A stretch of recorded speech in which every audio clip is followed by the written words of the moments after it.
Caminhamos rapidamente para o julgamento dos vivos. E para este tempo decisivo, a palavra de Deus nos adverte em Apocalipse 14, verso 7, dizendo: Temei a Deus e dai-lhe glória, pois vinda é a hora do seu juízo. Este verso nos transporta diretamente para a sala do tribunal divino, a qual deve ser purificada por meio do apagamento dos pecados daqueles que forem considerados inocentes. Diferente do que se pode esperar no tribunal da terra, no tribunal do céu não haverá erro de interpretação. E os tidos como aptos para a eternidade serão colhidos para o celeiro celestial na segunda vinda de Jesus. Esta é uma informação muito valiosa, da qual precisamos tomar conhecimento antes que a porta da graça se feche, ou seja, antes que seja tarde demais. Porque importa que todos nós compareçamos perante o tribunal de Cristo, para que cada um receba segundo o bem ou o mal que tiver feito por meio do corpo, diz-nos Paulo em 2 Coríntios 5, versículo 10. O próprio apóstolo Paulo, reconhecendo sua insuficiência humana na luta contra o pecado, o que na verdade também é o nosso caso, exclamou em Romanos 7,24: Quem me livrará do corpo desta morte? Em outras palavras, ele está dizendo: Como poderei subsistir diante do tribunal de Deus? Mas em seguida, no versículo 25, ele desabafa: Graças a Deus por nosso Senhor Jesus Cristo.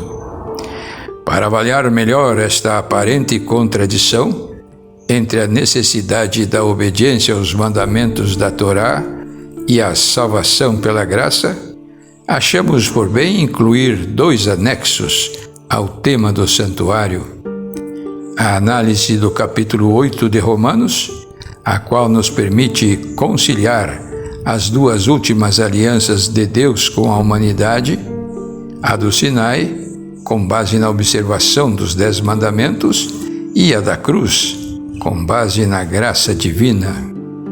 O segundo anexo versará sobre o papel da lei e da observância do sábado em particular no processo de nossa salvação.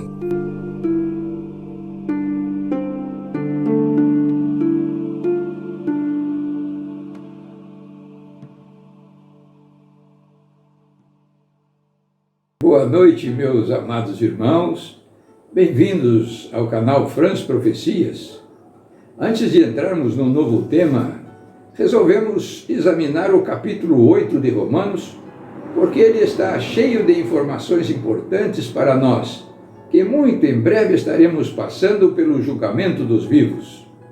De uma forma muito semelhante ao que se passa em um tribunal da terra, precisaremos seguir um código de conduta, a lei dos 10 mandamentos, para que possamos ser aprovados. Acontece que muitos dos estimados filhos do Altíssimo, que amam ao Senhor, ainda se encontram confusos quanto à necessidade de observar a constituição do céu, incluindo o sábado do 7º dia da semana, pelo fato do mesmo fazer parte da antiga aliança realizada no Sinai. Neste momento de transição para a eternidade, devemos individualmente clamar ao Pai Celestial por uma melhor compreensão de sua palavra, principalmente deste extraordinário capítulo da Bíblia que poderá salvar muitas vidas. Vamos a ele. Romanos 8:1, na linguagem de hoje. Agora já não existe nenhuma condenação para as pessoas que estão unidas com Cristo Jesus. Precisamos entender bem este verso, que o próprio Senhor Jesus o explica dizendo: Eu afirmo a vocês que isto é verdade. Quem ouve as minhas palavras e crê naquele que me enviou, tem a vida eterna e não será julgado, mas já passou da morte para a vida. João 5:24, na linguagem de hoje.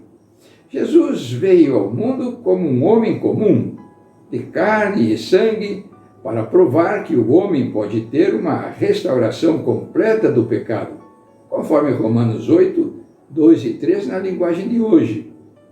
Pois a lei do Espírito de Deus, que nos trouxe vida por estarmos unidos com Cristo Jesus, livrou você da lei do pecado e da morte, da lei dos 10 mandamentos entregues no Sinai antes da cruz. Deus fez o que a lei não pôde fazer, porque a natureza humana era fraca.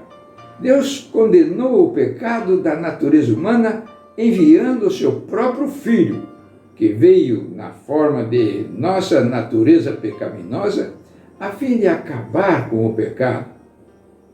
Vemos nestes versos que o problema não estava na lei de Deus, que é perfeita e restaura a alma, que nos dá novas forças, conforme o Salmo 19, verso 7, na linguagem de hoje. A limitação, como podemos observar, estava na carne humana, enferma e enfraquecida pelo pecado. Com efeito, condenou Deus na carne do seu próprio Filho, o pecado. Como? Provando ser possível a obediência aos mandamentos de Deus. Essa foi uma das razões pela qual Cristo veio ao mundo, conforme 1 João 3, verso 8. Quem continua pecando pertence ao diabo, porque o diabo peca desde a criação do mundo. E o Filho de Deus veio para isto, para destruir o que o diabo tem feito. Na cruz, Jesus Cristo padeceu por nossas culpas. Compadeceu, sofreu o efeito da transgressão da lei em nosso lugar, para nos perdoar, limpando nossa consciência das obras mortas. Fomos curados pelo castigo que ele sofreu, a fim de atrair-nos para junto dele, conforme João 12, verso 32, na linguagem de hoje. E quando eu for levantado da terra, atrairei todas as pessoas para mim. Esta é a essência da nova aliança, com base no sangue de Jesus e não mais nos 10 mandamentos. Ela veio a constituir-se no último recurso da divindade em favor da humanidade. E no primeiro século da era cristã, com base nessa mensagem maravilhosa, houve um grande reavivamento da fé. O evangelho da salvação foi levado a todo mundo naquela geração. Eles saíram pregando o que encontramos em Romanos 13, verso 10. O amor não pratica o mal contra o próximo, de sorte que o cumprimento da lei é o amor. Foi este amor infinito que levou Deus a dar o seu Filho unigênito, único, para que todo aquele que nele crê não pereça, mas tenha vida eterna, conforme João 3, verso 16. E agora, consternados, sensibilizados por esse imenso amor, devemos proclamar junto com o salmista o Salmo 103, de 1 a 4, na linguagem de hoje. Ó Senhor Deus, que todo o meu ser te louve, que eu louve o santo Deus com todas as minhas forças, que todo o meu ser louve o Senhor e que eu não esqueça nenhuma de suas bênçãos. O Senhor perdoa todos os meus pecados e cura todas as minhas doenças. Ele me salva da morte e me abençoa com amor e bondade. O pecado, contudo, continua sendo a transgressão da lei e gerando a morte para o ímpio, uma vez que lemos em Romanos 3,31. Será que isso quer dizer que, por causa da fé, nós tratamos a lei como se ela não valesse nada? Não, de modo nenhum. Pelo contrário, afirmamos que a lei tem valor. A condenação do pecado na carne de Cristo, portanto, acaba sendo válida só para as pessoas cheias de fé e que passaram a ser obedientes, conforme lemos em Romanos 8, verso 4, na linguagem de hoje. Deus fez isto para que as ordens justas da lei de Deus pudessem ser completamente cumpridas por nós, que vivemos de acordo com o Espírito de Deus e não de acordo com a natureza humana. Deus, portanto, não anulou a lei, ele apenas ergueu o ser humano. E o texto de Romanos 8, de 5 a 11, explica dramaticamente o que estamos considerando. Porque as pessoas que vivem de acordo com a natureza humana têm a sua mente controlada por essa natureza humana. Mas os que vivem de acordo com o Espírito de Deus têm a sua mente controlada pelo Espírito. As pessoas que têm a mente controlada pela natureza humana acabarão morrendo espiritualmente. Mas os que têm a mente controlada pelo Espírito de Deus terão a vida eterna e a paz. Por isso, as pessoas que têm a mente controlada pela natureza humana se tornam inimigas de Deus, pois não obedecem à lei de Deus e, de fato, não podem obedecer a ela.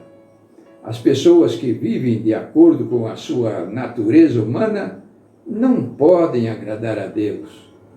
Vocês, porém, não vivem como manda a natureza humana, mas como o Espírito de Deus quer, se é que o Espírito de Deus vive realmente em vocês.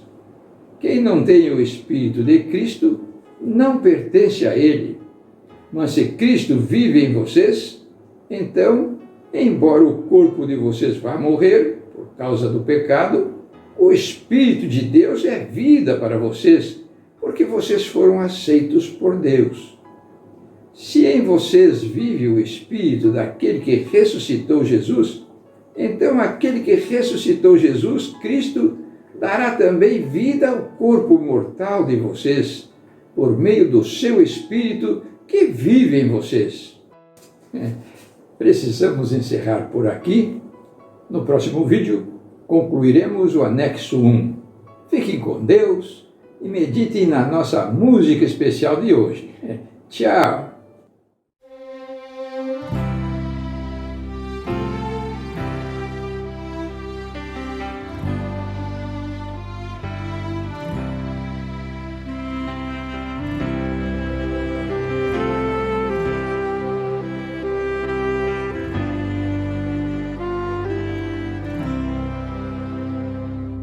Sublime amor, amor de Deus, que a vida não traduzirá. Maior que o mar, maior que o céu, jamais alguém compreenderá. Ao pecador em aflição, seu Filho Deus entregou. Ao